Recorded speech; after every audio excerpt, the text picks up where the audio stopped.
It's your boy G Murd, Mr. G Nice, with luxury guests only, and I got my boy Bruce Davis. What's the deal, bro? You know, former UCLA Bruin defensive end, outside linebacker, and also drafted in the 3rd round for the Pittsburgh Steelers, and his rookie season won the Super Bowl. You already know, man. So, Bruce, man, how you feeling, bro?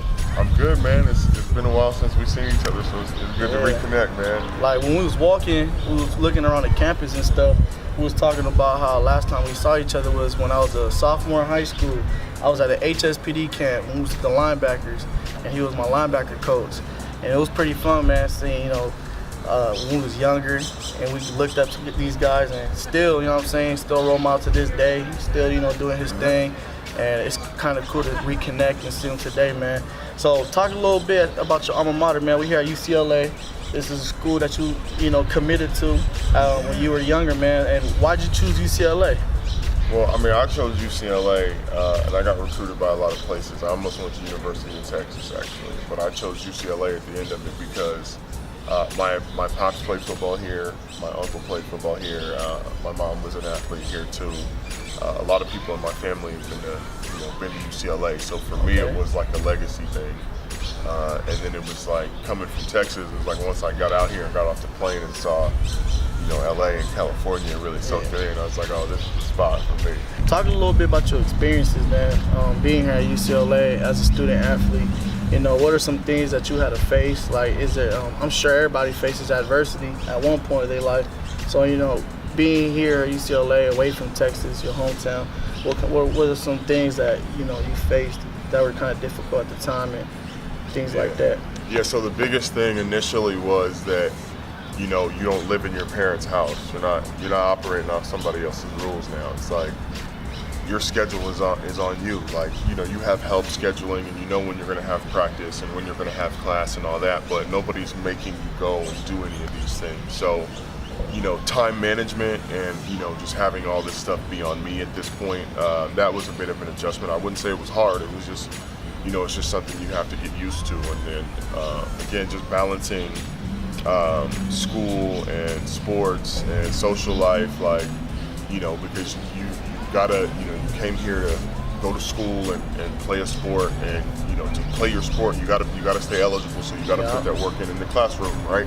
The library right here too. Yeah, so you gotta focus on that, and then you gotta focus on sports, and then everything else outside of school and sports, family, and if you got a girlfriend or whatever, whatever you're doing. So again, it was tough to kind of balance everything, and I feel like a lot of young players, at least back then, kind of felt the same. But the good thing about it is, you're with a bunch of other guys in your class, your freshman class, and they're in the same situation. 2006, right?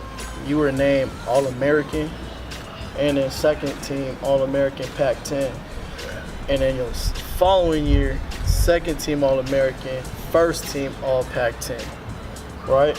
So, like, what was going through your head, like, your junior year when you were named that, and then your following season you're like, okay, I'm trying to get, I'm not trying to be second team Pac-10, I'm trying to be first team? Well, really for me, it was just like, it wasn't about the awards. Like, I grew up in a sports family, a football family, and it was like, you want to, first of all, you want to go and, play your heart out for your guys that you're out there with, right? And then you want to win, like, and it's not just about your teammates, it's about the university that you represent now. So it's like, I always just wanted to, win games. So that was always the main focus. And then my junior year, we got a defensive coordinator named Dwayne Walker, who's now in the NFL. I believe he's still with the Jacksonville Jaguars, but he really changed my career in a major way. And then our D-line coach that came in, Todd Howard, he had played in the league. He played college football. We played the same position. So, having him really helped my growth, and having those older guys and those coaches to kind of guide me through all that. That was cool, man. And so I had, great coaches. I loved my teammates to death, and our defense was, we were in the top 10 for most of the season. Like, we did some great stuff. We had a lot of guys go to the league. We had a lot of guys, all conference, all American. So, I had a lot of help. You know what I'm saying? And we were on the same page. Like, we we're the fellas. We spend a lot of time together on and off the field. So it was about wanting to go out there and give your guts for your squad, and then for your university, your family, and then on top of that, just if your coach is going to put you in position to ball, you got to go out there and ball and just do it. So I wanted to. My mentality was I'm just gonna beat whoever I'm lined up against. Like, it doesn't matter who it is, doesn't matter what they're talking about, doesn't matter what their size is. Like, it's gonna be a long day. Your success here at UCLA, you got recognized and got picked up early in the third round, man, with the Steelers, and that's pretty dope. Talk a little bit about getting drafted and how draft night was.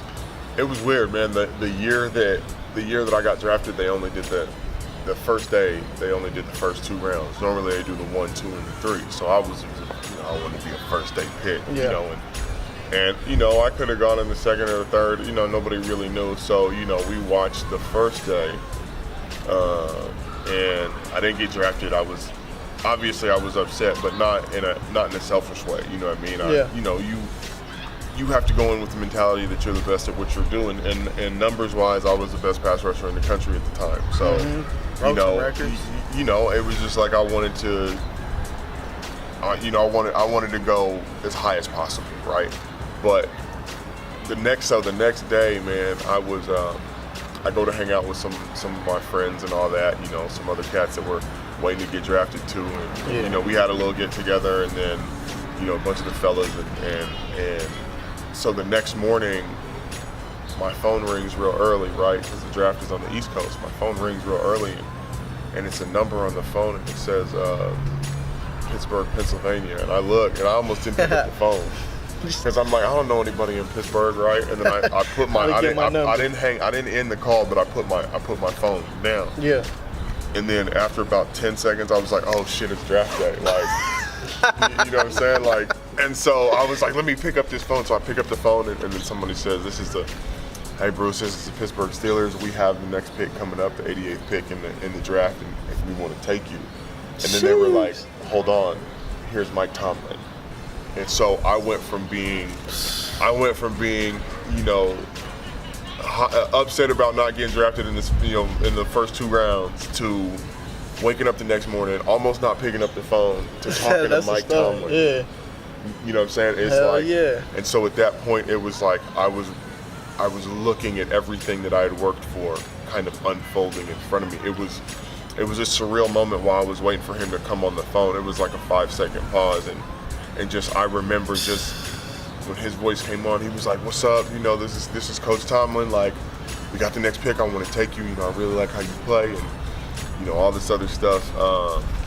I was just floored, man. And then, 2 days later, I was on a plane headed to, Pittsburgh to get the rookie mini camp and meet my, the other rookies that I was gonna be getting down with.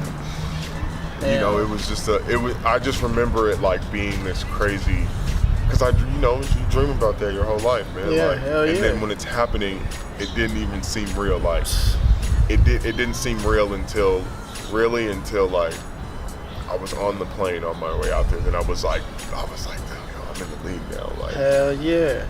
And no, that's pretty awesome how, like, you didn't just get drafted to no regular team. You got drafted to a team that was at the time one of the best teams in the league. One of the greatest franchises. Yeah. And then your rookie season, you win a Super Bowl.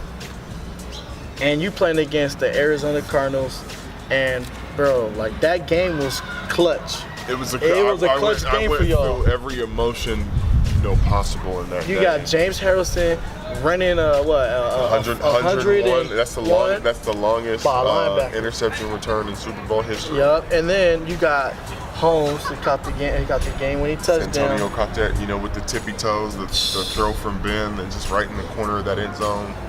So Tom gets that ball and gets those toes down, and it's like,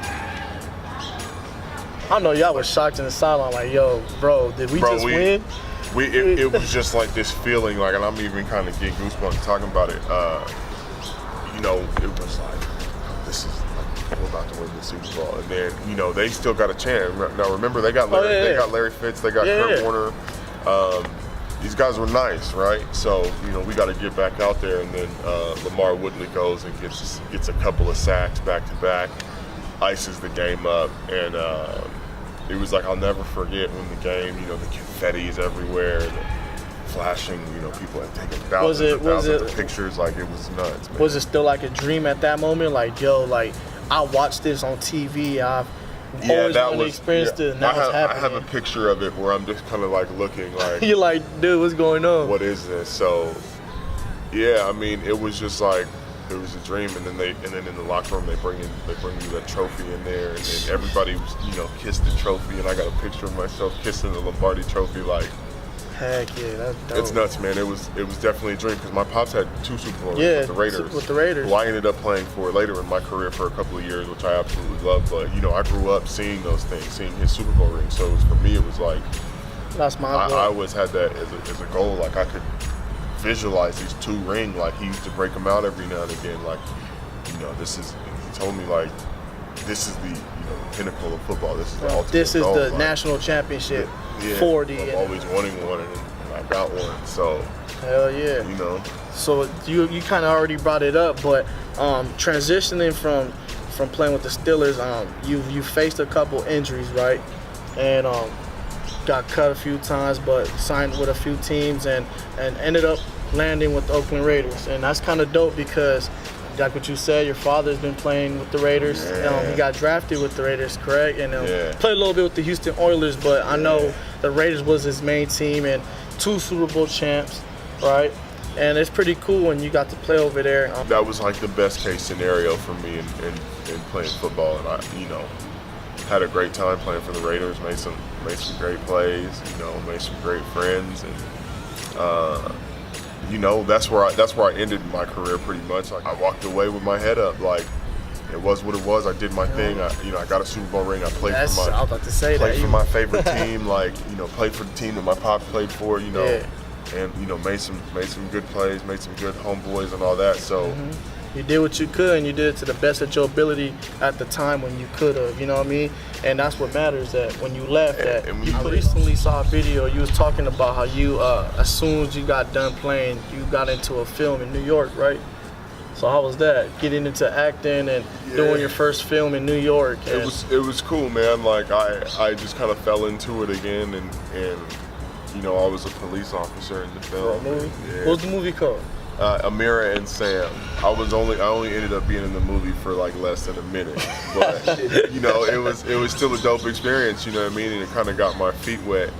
And so, you know, I was in a bunch of commercials, and you know, I was in a couple TV shows, just Copperfield, you know, here and there. I know y'all see those commercials. You'll see him pushing the tires and all.